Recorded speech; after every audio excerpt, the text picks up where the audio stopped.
मोहित शर्मा जी, कुछ दिन पहले ही आजम खान की यूनिवर्सिटी को तोड़ने का डीएम ने आदेश दिया, लेकिन अब ईडी के छापे पड़े आजम खान की यूनिवर्सिटी समेत उनसे मिलते जुलते 10 ठिकानों पर ईडी का। कैसे देख रहे हैं? देखिए, एक चीज मैं आपको बता दूं कि जैसे ही चुनाव करीब आता है उसके बाद ही जो है विपक्ष के नेताओं पर छापे पड़ने शुरू हो जाते हैं। मुझे कोई ये बताए कि दिल्ली के अंदर इतना बड़ा स्वास्थ्य मंत्रालय का घोटाला हो गया, कितनों के घर पर छापे पड़े, कितने भाजपा के नेता अरेस्ट हुए, इस सवाल का आप मुझे जवाब दीजिए। स्वास्थ्य मंत्रालय के घोटालेबाज कांग्रेस की सरकार में जो हेमंत बिस्वा शर्मा थे, आज बीजेपी के अंदर असम से मुख्यमंत्री बनकर बैठे हैं, उनके ऊपर कितनी जांच हुई, ईडी ने कितने नोटिस भेजे, आप मुझे इस सवाल का जवाब दीजिए। अगर आजम खान आज बीजेपी ज्वाइन कर लें तो मैं आपको लिख कर दे सकता हूं कि उनके ऊपर लगे सारे आरोप पूरी तरीके से उनको क्लीन चिट मिल जाएगी और वो बाइज्जत बरी हो जाएंगे।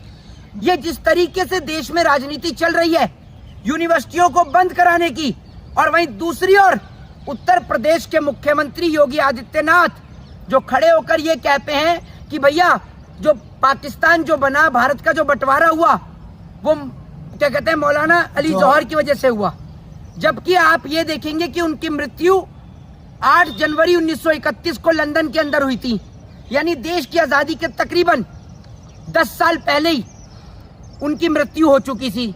तो आप मुझे ये बताइए कि उनकी वजह से बंटवारा कैसे हुआ?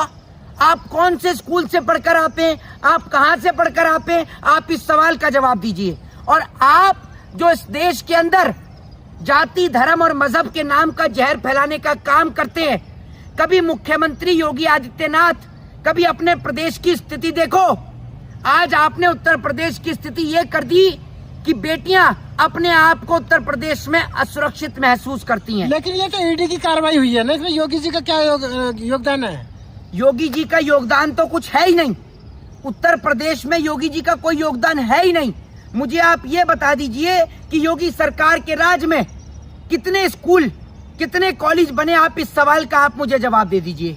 एक और तो मुख्यमंत्री पत्रकारों से ये कहते हैं कि आप स्कूलों में जाकर वहां पर वीडियो बना सकते हैं, आप दिखा सकते हैं कि हमारे स्कूल की स्थिति कैसी है। वहीं दूसरी ओर जो शिक्षा प्रणाली है, जो शिक्षा का प्रशासन है, वो ये कहता है कि आपको वीडियो बनाने से पहले परमिशन लेनी पड़ेगी। तो आप मुझे एक बात बताइए, एक और तो मुख्यमंत्री कह रहा है कि आप वीडियो बना लीजिए। छात्रों की सुरक्षा को देखते हुए लिया ना जी, छात्रों को देखते हुए सुरक्षा में लिया ना। नहीं तो आप मुझे ये बताइए कि पत्रकारों से छात्र की सुरक्षा को क्या दिक्कत हो सकती है? बताइए आप मुझे, पत्रकारों से छात्रों की सुरक्षा को क्या दिक्कत हो सकती है? पूरे देश ने उत्तर प्रदेश के स्कूलों की स्थिति देखी कि मिड डे मील के अंदर किस तरीके का खाना परोसा जा रहा है। और बड़ी बात यह है कि चाहे वो जौहर यूनिवर्सिटी हो, चाहे तमाम यूनिवर्सिटी हो, भारतीय जनता पार्टी ये चाहती है कि देश के तमाम, सुन लीजिए, भारतीय जनता पार्टी ये चाहती है कि देश के तमाम स्कूल कॉलेजों पर पूरी तरीके से ताला लग जाए, ताकि इस देश का नौजवान पढ़ ना सके और इनका गुलाम बनकर रह सके। मॉडर्न बना दिए योगी जी ने स्कूल, क्या बात कर रहे हैं आप? है? मॉडर्न बना दिए स्कूल। आप स्कूल पढ़ के आ रहे हैं? आपने जाकर देखा है? चलिए बताइए अपने चैनल का नाम। आपको कैसे पता कौन से स्कूल मॉडर्न बन रहे हैं? योगी जी कौन सी वीडियो बनाई है? योगी जी ने खुलकर बोला। आप योगी और मोदी की बात को सीरियस लेते हैं क्या? अगर आप योगी और मोदी की बात को सीरियस लेते हैं तो चलिए बताइए मुझे, कहाँ है 2 करोड़ रोजगार, कहाँ है 15 लाख रुपए? ये झूठे लोग हैं, झूठे। ये साधु के भेष में इस देश के अंदर झूठे लोग हैं। तो आप मुझे ये बताइए, सुन लीजिए, 17 का पहला का इतिहास बताइए ना, क्या हालत थी स्कूलों की? 17 से पहला का इतिहास बताइए ना, उत्तर प्रदेश में क्या हालत थी? मैं आपसे पूछना चाहता हूं कि अगर उत्तर प्रदेश के स्कूलों की हालत इतनी बढ़िया है तो उत्तर प्रदेश के बीजेपी के कितने एमएलए के बच्चे उत्तर प्रदेश के स्कूलों में पढ़ रहे हैं? कितने मेंबर ऑफ पार्लियामेंट के बच्चे उत्तर प्रदेश के स्कूलों में पढ़ रहे हैं? मुझे इस सवाल का जवाब दीजिए। अगर भारत के स्कूलों की हालत इतनी अच्छी होती तो नेताओं के बच्चे विदेश की यूनिवर्सिटी में पढ़ने नहीं जाते। अगर भारत के अस्पतालों की स्थिति इतनी अच्छी होती तो जो बाबा हैं, जो इस देश के अंदर बड़े बड़े ज्ञान देते हैं कि गौमूत्र पीजिए, गोबर खाइए, वो विदेश की अंदर अस्पतालों में अपना इलाज कराने नहीं जाते। भ्रष्टाचार की जांच कर रहे हैं योगी जी, आपको दर्द हो रहा है आजम खान की यूनिवर्सिटी पर? दर्द तो आपको हो रहा है, जो आपके मुंह से भ्रष्टाचार भी ठीक से नहीं निकल रहा। भ्रष्टाचार जो कर रहे हैं ना, ये भ्रष्टाचार भी आपके मुंह से ठीक से नहीं निकल रहा। दर्द और तकलीफ तो आपको महसूस हो रही है। ये जो फर्जी हिंदू धर्म के ठेकेदार हैं, चलिए मुझे ये बताइए, भाजपा के इतने सारे सांसद हैं, इतने विधायक हैं, कितने विधायकों के बच्चे और कितने सांसदों के बच्चे कावड़ लेने गए, जरा बताइए। आप भी तो माइक लेके खड़े, बताइए। बात बताइए है ना। मनी लॉन्ड्रिंग का, आप कुछ और बात मनी करते हैं। लॉन्ड्रिंग नहीं होता, ये मनी लॉन्ड्रिंग होता है, समझ गए। बिना टेलीप्रॉम्प्टर के आप भी सवाल नहीं कर पाते। आप भी मोदी से कम थोड़ी हैं।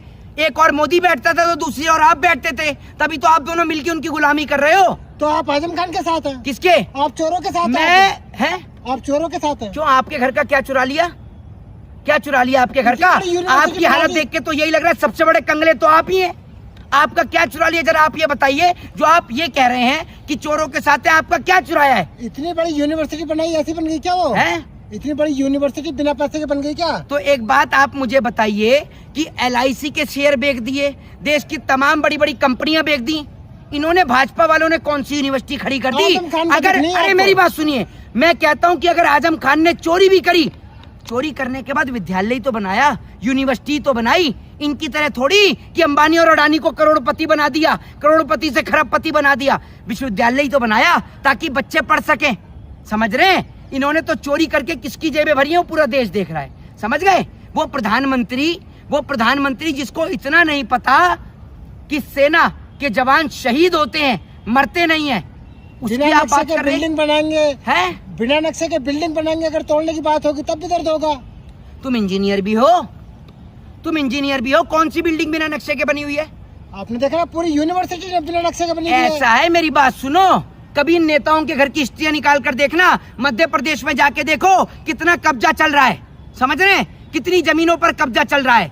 आप तो नक्शे पे ही अटके हुए हैं। नक्शा तो पूरे देश का भाजपा ने खराब कर दिया। वहाँ चाइना जमीन को कब्जा कर रहा है, वो आपको दिखाई नहीं दे रहा, समझ गए। यूनिवर्सिटी में अगर बिना नक्शे के बन गई तो आपको बड़ी तकलीफें हो रही हैं। रीजन क्या है?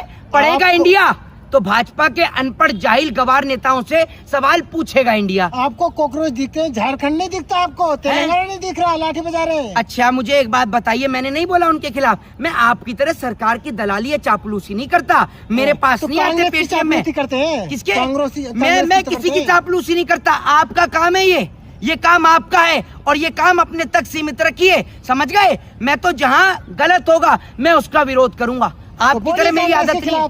आप मुझे ये बताइए, आप पत्रकार हैं या भाजपा के प्रवक्ता हैं? छात्रों को पीटने पर कांग्रेस बीजेपी ने गठबंधन किया है क्या? इस्तीफा मांगो आपने जिस मांगा? तरीके से, अरे मैंने तो बिल्कुल बोला, मेरा चेक करो वीडियो। आप वीडियो चेक करो मेरी सोशल मीडिया हैंडल पर, मोहित शर्मा ऑफिशियल के नाम से, आप जाकर देखिए। मैं तो कहता हूँ इस्तीफा मांगो। जो छात्रों को पीटेगा, इनकी औकात देश के अंदर आतंकवादियों को पीटने की तो है नहीं, ये छात्रों को पीट रहे हैं। तो जो छात्रों के ऊपर पीटेगा उसको इस्तीफा देना पड़ेगा, चाहे वो कोई भी हो, किसी भी पार्टी का हो। मैं किसी पार्टी से पैसा लेकर नहीं बैठा, ये काम आपके हैं महोदय, दलाली करने का काम आपका है, इसीलिए आपको तकलीफ हो रही है जब मैं मोदी के खिलाफ बोल रहा हूँ। लेकिन जब यूपी में चुनाव आया तभी आपको दिखता है कि हाँ भाई, अगर आजम खान की यूनिवर्सिटी पर कार्रवाई हो रही है तो बोलेंगे आप। हाँ, और जब यूपी में चुनाव आया और वो जो पैसे बट रहे हैं वो आपको दिखाई नहीं दिए। 4.5 साल महिलाओं की स्थिति बिल्कुल ठीक थी। 4.5 साल महिला अंबानियां बन के बैठी हुई थी, टाटा बिरला बन के बैठी हुई थी, और आज अगर चुनाव आ गया, कोई काम किया नहीं तो पैसे के दम पर वोट ले लो। यही काम आपने बिहार में किया। तो विपक्ष भी देते, क्या होगा, क्या दिक्कत है? अब विपक्ष क्यों नहीं देता फिर? वो मोदी किसको? तो दे रहे हैं। कौन दे रहे हैं पैसे? मोदी तो देंगे 50,000 रूपए यूपी की तुम्हें महिलाओं कितने को। दे दिए? अरे तुम्हें कितने दे दिए जो इतनी दलाली कर रहे हो? कांग्रेस को क्यों नहीं दिए? कांग्रेस क्यों नहीं देती? किसको? जनता को। जनता को कांग्रेस नहीं देती? हाँ। जिस स्कूल में पढ़ के निकले ना, जिस स्कूल से आप और आपके पिताजी ने पढ़ाई करी, और जिस अस्पताल में आपकी माँ ने आपको जन्म दिया, वो कांग्रेस के बनाए हुए थे। ये अगर पहले सत्ता में आ जाते ना तो बाथरूम के अंदर जन्म होता आपका, समझ गए। जो बात कर रहे हैं पिछली सरकारों की, ये railway, air India, BSNL, MTNL, AIIMS, ISRO, ये जितने भी तमाम है, ये पिछली सरकारों ने बनाए। मोदी जी ने तो आपके पैखाना बनाया और देश ने पहली बार शौचालय घोटाला देखा। जय हिंद, जय संविधान।